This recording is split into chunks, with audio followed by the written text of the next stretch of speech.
വാഹനം വാടകയ്ക്ക് കൊടുത്താൽ അത് തിരിച്ചേൽപ്പിക്കുകയാണ് ഉത്തരവാദിത്വം. എന്നാൽ തൃശൂരിൽ നടന്നത് അതായിരുന്നില്ല എന്ന് മാത്രമല്ല, വാഹനം തിരികെ ചോദിക്കാനെത്തിയ ഉടമയെ ബോണറ്റിന് മുകളിലിട്ട് വാഹനം അതിവേഗത്തിൽ ഓടിച്ചു.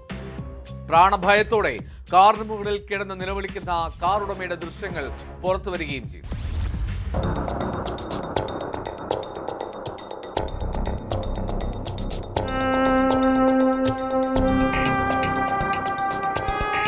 ആലുവ സ്വദേശിയായ സോളമൻ തൃശൂർ തിരൂർ സ്വദേശിയായ ബക്കറിന് വില കൂടിയ 2 കാറുകൾ വാടകയ്ക്ക് നൽകിയിരുന്നു. പിന്നീട് ഈ വാഹനങ്ങൾക്ക് പകരം ബക്കറിന്റെ ഉടമസ്ഥതയിലുള്ള സ്ഥലം നൽകാമെന്ന ധാരണയായിരുന്നുവെങ്കിലും ഈ കരാർ ലംഘിക്കപ്പെട്ടതോടെ കാർ ഉടമ പോലീസിൽ പരാതി നൽകി.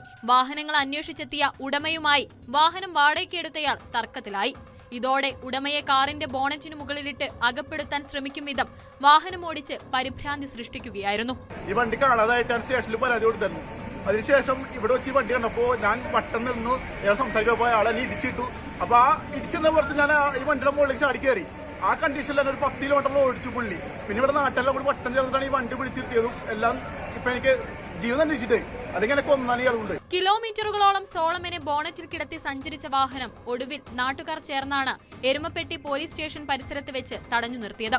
സംഭവത്തെക്കുറിച്ച് എരുമപ്പെട്ടി പോലീസ് വിശദമായ അന്വേഷണം നടത്തിവരികയാണ്.